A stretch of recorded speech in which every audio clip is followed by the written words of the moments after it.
Siguro kapag sinabi natin sa Secretary General na yung laman ng aming maleta ay cash, bakit gawin nila on that day? Sana nilap mo, Tony. Oo nga po. Kaya mahalaga na merong transparency sa ating government. Kaya nga, buti na lamang complainant ako at nag-live ako on that day at nakita nila yung kanilang kabulastugan. Hindi katulad na nangyayari sa ating mga ibang transaction sa gobyerno na una pa lamang nung malaban ka ay, Sir, bawal mag-video dito. Hindi mo ako nag-consent sa video. Buti na lamang ang gagaling ng members ng aming impeachment team. Andun ka agad nagsalita si Atty. Topacio, hindi pwede! Public official ka, performing public duty. Kaya lahat dapat ng ginagawa mo, nakikita ng public at wala kang expectation of privacy dito. Dapat makita ka live. Kapag hindi mo ginagawa ang tungkulin mo, dapat kang managot sa taong bayan. At yun yung nakita ng taong bayan. Na hindi tunutupad ng Secretary General ang kanyang trabaho, ang kanyang deputy, at lahat ng members ng House of Representatives, sila mismo ang kasabwat ng ating Presidente para i-frustrate ang mga democratic processes na nakasaad sa ating konstitusyon. Alam mo, Kaibet sususukan ko kasi after nun ikaw na eh. Because you are the moderator. So, medyo mahina po kasi yung connection ni Sir Rob nasa Malaysia. Gustong pumasok, pero hindi kinakaya. If impeachment is the people's mechanism, what's the risk when it can be blocked? Sinabi ko kanina, nasagot mo, eto ngayon. What message does it send when you talk about accountability, but when accountability is not resolved through open debate, but through intimidation? And why should even non-supporters care?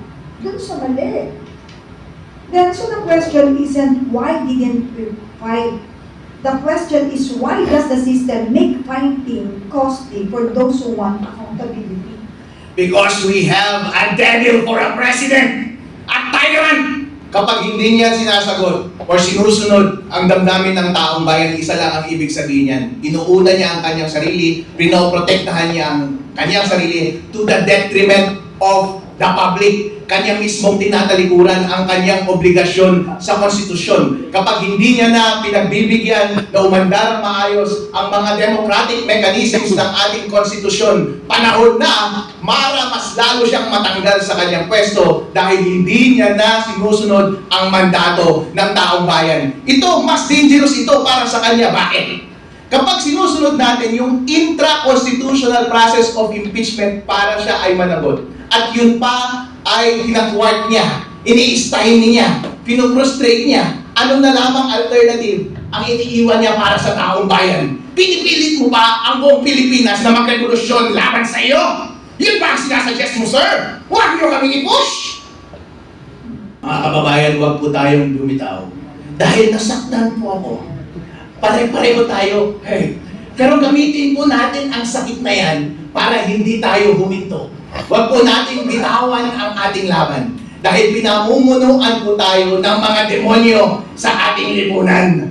Lalo na ngayon, kapag mas lalo tayo nagdusa sa kinabukasan, ngayong alam na natin na lahat ng mga kabulastugan at kalokohan sa ating lipunan ay sila ang may gawa, mas lalong mas mabigat ang ating obligasyon na sila ay mapanagot. Dahil kapag tayo po ay huminto, mas lalo pong tumatawa ang demonyo. Kaya mas lalo po tayo dapat sumigaw at mag-participate. Huwag natin silang hintuan. Kaya kayo, Mr. President BBM, you had better think about it. Ang taong bayan, matapang yan. Hindi lang si Atty. Harold Respicio ang matapang. Hindi lang yung Magnificent Seven ang matapang. Hindi lang yung mga endorser namin ang matapang. Lahat ng Pilipino ay matapang. Mukha lang kaming matapang dahil kayo ay mga duwag. Kapag pinagtabi tayo sa isa't isa, sobrang tapang tuloy ng itsura namin dahil kayo ay mga walang itlog. About accountability, at yung hindi pagsupil sa sa boses ng mamamayan. And nabanggit din kasi ni Atty. Harold about checks and balances. Yung totoong checks and balances, kaya nga ho nandiyan ang House of Representatives at ang ating Senate para siya ho ang check dun sa mga ikinikilos ng executive. Pero kapag nagsani pwersa na po, Atty. Harold, ang executive at ang legislative branch ng ating gobyerno, sa usapin na ganitong humihirap ang ating bansa dahil sa korupsyon?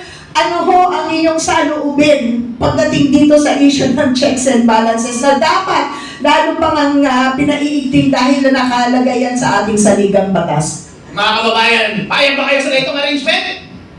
Payag ba kayo na patuloy na nakawin ang ating pera? No. Payag ba kayo na hindi sila mapanagot? No. Payag ba kayo na pinaglalaroan tayo? No. Ayun pala eh! Kaya wag tayong tumigil mga kababayan. Sabi nga nila, sinisisi pa nila tayo kung bakit daw hindi umaandar ang ekonomiya ng Pilipinas dahil daw nagsasampa tayo ng impeachment. Kami ba ang sinisisi ninyo? Hindi ba't gawain nyo yan all the while? Kaya walang nag-i-invest sa ating bansa. Naghihirap ang ating mga kababayan. Walang mga investment na pumapasok para magpayaman sa mga bawat Pilipino ay dahil sa mga kalokohan na inyong mga ginagawa, dahil hindi makadiskarte ang mga investments dito sa ating bansa, mga negosyante, tapos kami paksisisihin ninyo. Hello sir, magpakatotoo kayo, mga ipokrito kayong lahat. Hindi lang i-dismiss ka agad sa loob mismo ng Committee on Justice. Dahil by vote of majority, pwede nila nasabihin na dismiss na yung case, therefore hindi na nila isasalang sa plenary yung question of whether or not ipoproceed sa trial yung impeachment complaints. And in the meantime, pasok na rin yung 1-year ban. Pasok na rin yung 1-year ban. Okay. So what do you mean, attorney? Ramdam namin sa sinasabi mo't paglalatag, parang ang damarin, I think the blogger also feels what I feel. Is it planted? Hindi lang siya planted, it thrived and flourished. May fertilizer pa. At ang daming mga gardener na nakikialam, dinubigan pa ang baho-baho. Halata. Okay mga kababayan, ano? Pinatinig po ninyo, mama, yung punto na yun ng proseso. Okay? Ano? Pagkatapos daw po, no, dun sa House Justice Committee, sila ang magde-determine kung sufficient ba, kung karapat-dapat ba na idalhin sa plenaryo sa lahat ng mga congressman itong reklamong ito. Subalit, kung dun pa lang sa committee na yon ay madidismiss na po ang kaso, papasok na po yung 1-year ban rule. Ibig sabihin, mag-aantay na naman tayo ng 1 taon pa bago makapaghain. Kaya, dalawa po ang aantabayanan natin, Attorney Harold. No? Number 1, tama po ba ang desisyon, ang mag-committee report ng House Justice Committee at pagdating sa plenaryo, ano ang magiging botohan. Pero ang alam ko rin po, dapat lahat ng mga congressman ay mabigyan ng kopya nitong reklamo kasama ang ebidensya. Tama po ba? Tama po, sa loob ng committee magkakaroon ng hearing dyan at kailangan din mag-submit ng kanyang sagot si Presidente BBM at titignan nila yung form and substance kung sapat iyon para ipresenta sa plenaryo. Kapag ang majority ng Committee on Justice ay nag-decide na i-dismiss yung dalawa, either on form or on substance, dead balls na ang ating impeachment laban kay BBM. Sayang! Pagsamahin yung dalawang complaint, yung final ni Attorney De Jesus at yung final ni nung pangalawang grupo. It looks like pagsasamahin nilang dalawa iyon dahil dalawang complaint ang refer nila sa Committee on Justice. And this is allowed. Yes, this is allowed. Alright. Okay? Kanina nabanggit na ba natin yung tungkol dun sa system na yung mga tao parang pagod na? Pagod na yung mga tao eh. Attorney, what's the strongest counter-organized vigilance? Tracking process, demanding transparency, and keeping the moral high ground? Just do the right thing, folks! Dahil tayong mga Pilipino, binigyan po tayong magkaroon ng boses dito sa ating democratic politics dito sa Pilipinas. May kakayahan tayong magsalita.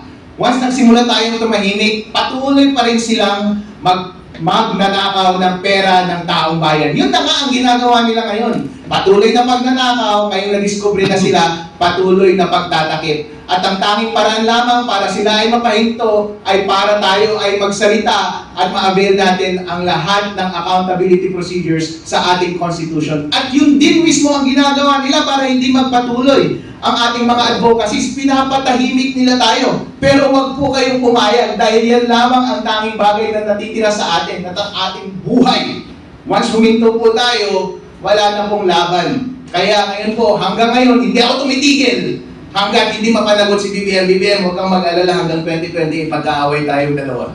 Alam mo, dapat last question natin, pero alam ko marami ka pa dyan nakatago, no? Attorney, Attorney Harold, if impeachment exists to protect the people, what does it say about the system when the protection is blocked? Just what, like it did to the Magnificent Seven. It's corrupt. Hindi pa ba obvious na corrupt na sila to begin with? Kung corrupt ka sa una, corrupt ka rin sa pangalawa, sa pangatlo, and forever. At sinasabi ko sa inyo, corrupt itong si BBM at ang kanyang administrasyon. Corrupt sa pagnanakaw ng pera ng taong bayan, umamin na sila ang may kasalanan, corrupt pa rin sa pagbibigay ng pabor sa taong bayan para maipakita ang kanilang totoong pananagutan. Does that make our cause more necessary, not less? Obligasyon po ng taong bayan na magsalita laban sa mga masasamang mga elemento sa ating lipunan. As a matter of fact, kapag tumahimik po tayo, complicit po tayo sa mga kalokohan na ginagawa nila sa atin. Sabi nga nila, silence is being complicit to evil. Ngayon alam na natin ang lahat ng impormasyon. Obvious naman, di ba? Na sila ang may kasalanan. Obvious naman na si BBM ay nakinabang. Obvious na may graft and corruption and plunder. Obvious under sa ating konstitusyon na dapat siyang matanggal through impeachment, through graft and corruption. Kapag hindi pa tayo nagsalita, baka sa bandang muli, tayo rin ang masisisi. Kaya taong bayan, obligasyon natin ngayon na hindi bitawan ang laban na ito. Samahan niyo kami, please. Tama. Ang galing ni Attorney, no? Tama lang talaga yung ating paninindigan that it's always the fears that will kill us all. So total, pinapatay naman tayo ng harap-harapan, nababalahura ang ating bansa, ang ating batas, ang ating demokrasya, at yung ating pong hustisya, nawawala.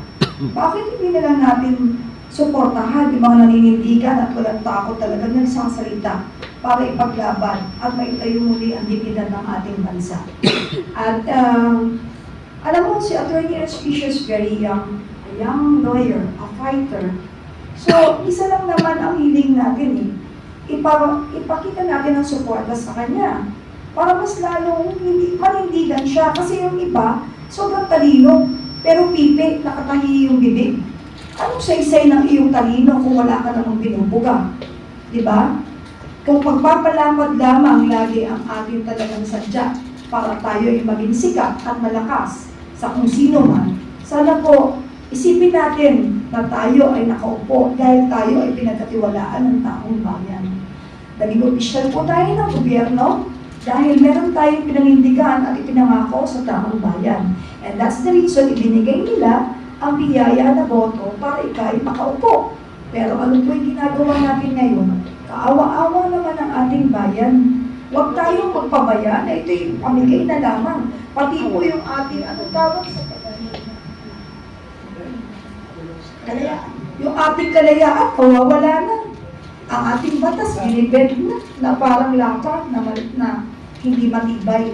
So sana naman, alam ko maraming naninindigan. Pero nakasan natin ang boses. Kapag nakita natin naninindigan yan, sa kahit na anong rally, pupunta tayo kung kaya natin. Kung hindi man, through social media, we can help. Just like the bloggers who are with us today. Thank you very much from the bottom of our hearts. 10 po na kami mga kasamahan sa PDP, alam niyo? Lahat kayo dito, sasabihin ko na, taas na namin pinagmamalaki. Lahat ng vlogger na makikita niyo dito, sikat. Yeah. Pero, walang bayad dyan ha? Walang bayad dyan. Basta kami dito, kape at pandesal, overflowing. Pero alam mo, sabi ko nga, attorney, wala nang binabayaran dito. Baka may maningil sa inyo paglabas mo sa akin. Pero wala talaga. At ibibigay ko ulit ang floor kay Attorney Yvette, ang ating moderator. Alam kong marami pang nasa bulsa niyang katanungan. Marami. We will take advantage of yung presence po ni Attorney Harold. Dahil bihira po to. Alam niyo, yes, without thinking, sumagot ka agad siya na pupunta siya. Because this time, ito mga small sinasabi nila, mga low, hindi naman ganun kasikat, Lahat ng taong gustong malaman ng katotohanan, pupunta at pupunta sa lahat ng may makikita silang naninindigang tao. Katulad ni Atty. Harold. Dati napapanood ko lang siya eh. Ang kinakalaban niya parang Comelec. Hindi ba sa pabungad pa lang ng pagpapaliwanag ni Attorney Harold, sinabi niya ang impeachment po ay isang political exercise. Politika po ito. Kaya nga po sa mga nakikinig ngayon, importante po talaga ang boses ninyo pagdating sa botohan, pagdating ng eleksyon, kung sino ang inyong iluluklok. Dahil ho, yun lang ho ang isa sa inyong pamamaraan para madinig ang inyong boses. Ngayon, kung yung mga niluklok ninyo, hindi naman pala dinidinig ang inyong boses, mag-isip-isip na po tayo sa susunod na eleksyon. Kaya nga po, no, maganda, okay lang na hindi ho na-file yung third impeachment complaint. Nakadisenyo na ho yan sa plano ng Panginoon. Bakit? Kasi dito ho sa mga nag-file, makikita po ninyo doon sa mga kanilang nire-represent, lalo-lalo na po dito sa pangalawang impeachment complaint na inendorso ng Makabayan Black. Makikita po natin kung yung mga nag-endorso ba ay pinag-aralan yung reklamo bago nila inendorso. Pinag-aralan din ba nila yung ebidensya bago nila ito inendorso? At kung ito ay makakaabot din, no, sa plenaryo. Doon pa rin, kung sakasakali pagpalari na umabot ito sa plenaryo, madidinig ng mga Pilipino ang kanilang mga boses sa kanilang kinatawan kung paano sila boboto. Ano-ano ang mga partido na maninindigan para sa issue na dinala nitong mga nagre-reklamo. Ngayon, ano man po ang mangyari, meron pa ba, Attorney Harold, na pamamaraan para magkaroon ng boses ang ating taong bayan pagkatapos nitong impeachment? Attorney Yvette, are you suggesting a people power revolution? Hindi naman po. Ang inisip ko po ay ang darating na 2028. Democratic process pa rin. Democratic process pa rin po tayo, sir. Paano yan yung mga nag-iinit na nating mga kababayan katulad ko? Na, Na gusto namin ng pagbabago ngayon pa lang. Gusto nyo bang matanggal si BBM ngayon pa lang? Yes! Gusto nyo bang matigil ang korupsyon ngayong araw pa lang ito? Yes! Sayang, impeachment sana yun, hindi ba? Yes. Yun lamang ang tanging paraan na binigay ng ating konstitusyon para sa atin na maayos, intra-constitutional. Pero ipinagkait pa nila sa atin. Pinipilit pa nila tayo na mag-avail of extra-constitutional process. Gusto ba nila mag-take up arms tayo? Or diskarte yan ng mga makakaliwa? At any rate, mga kababayan, kung sabi nga ni Atty. Yvette, kung paabutin natin to sa 2028, alam na ninyo kung sino ang iboboto ninyo at huwag ninyong iboto itong mga kurap na ito na nasa administrasyon at mga kakampi nila. Ilista ninyo kung sino ang mga kakampi nilang senador, mga congressman na tumatahimik ngayon. Sabi nga ni Miss Penny, mga pipi itong mga ito. Mga pipi, bingi, sa Ingles, dumb. Sabi ko nga, hindi lang pipi, mga pepe. So mga pepe na gusto ko, ang gusto ko lang na pusi ay yung sa ex-girlfriend ko at si Meow Meow. Sila lang ang pusa na gusto ko. Pero lahat ng mga nasa administrasyon na ito, mga pepe. Ikakat, huwag niyo ikakat, wala tayong reservation.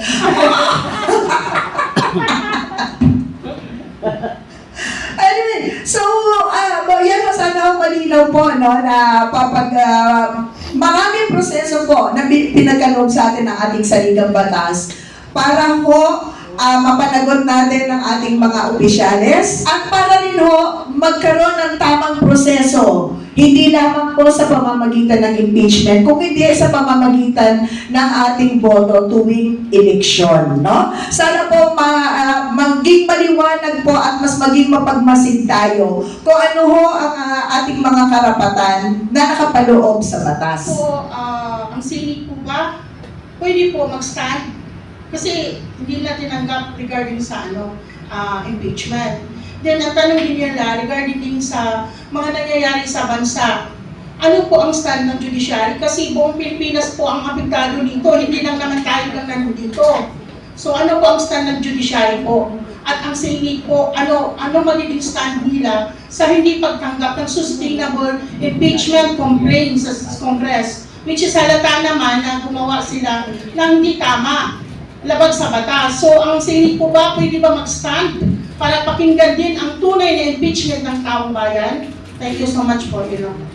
Masyado bang maaga at this point para gumawa ng stand ang Senate? Kapag susundin natin yung proseso ng ating konstitusyon, kailangan manong umandar doon sa Committee on Justice. Kapag hindi na-dismiss yun, kailangan i-present sa plenary ng House yung boto bago umakyat sa Senate. Pagdating naman sa boses ng Supreme Court, ang dami mga petition na sinasampa sa inyong opisina laban sa administrasyon na ito. Pwede bang paandarin ninyo, please? Dahil kayo na lamang ang aming hinihintay. At marami pa kaming ipapasa actually ng mga petition sa inyong opisina tungkol sa hindi nila pagtanggap ng aming substantive impeachment complaint. Pwede bang i-resolve nyo iyon ng timely para naman maramdaman ng taong bayan na merong kabuluhan ang aming ginagawa? Kasi baka mas mauna pang mag-expire yung 1-year bar rule at makakapag-refile kami ulit bago ninyo i-resolve yung aming petisyon na kine-question ang maling pagtanggi nila ng aming third impeachment complaint. The one question kanina, para maramdaman namin yung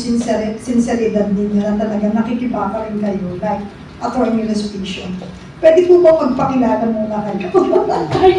Baka nagtatago lang kayo, takot din kayo. Matatapang ata ang ating mga vlogger. Pag hindi nagpakilala yan, So, vlogger po, biyahe ni Benji TV at yan, sinusubaybayan ko po yung mga idol ko na yan dahil alam ko pag nandiyan siya, very energetic yung talagang talaga. So, sir, what's your name again? Biyahe ni Benji TV. Okay, yan yung unang-unang nag-question. Yung pangalawa, si ma'am. Yes, good morning po. Kapihan sa Pilipin. Idol, Attorney Harold Respicio. Sir, ako po si Marites Escoto na matagal na po nakikibaka. At ngayon po ay isang vlogger ng Vigilant Voice PH. Nako, ang dami And voice yan. at the same time, media ng Ronda Balita National. Maraming salamat po. For our next question po, sir, pakilala muna tayo. Alright, magandang umaga po sa lahat, sa lahat ng mga vlogger. Thank you so much po for having me here. Laos lang po ng MyGood TV, sa Ritmo Kong Media. Also at the same time, vlogger din ako po, content creator. Susundan ko lang po yung mga tanong po ng mga nauna sa akin. And also, at the same time, sinabi po ni Sir Attorney Harold Respicio regarding about the impeachment.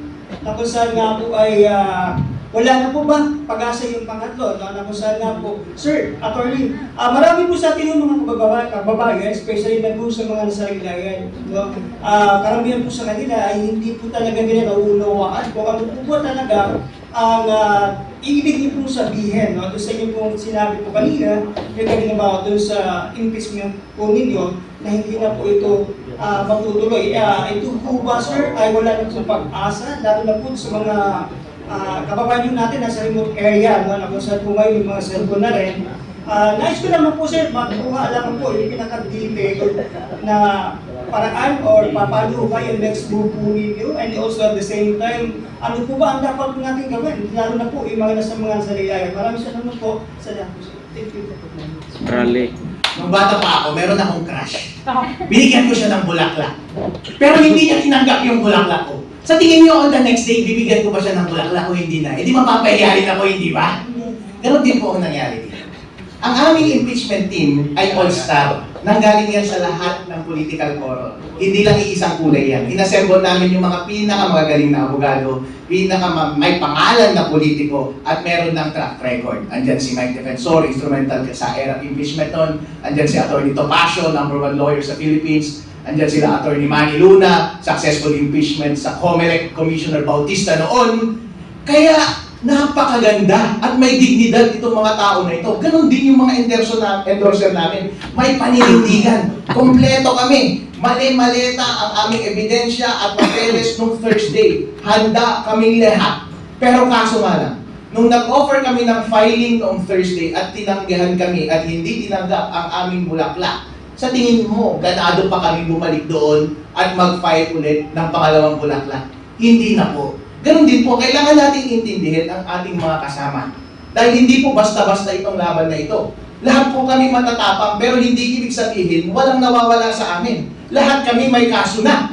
Itong mga endorser namin may kaso na.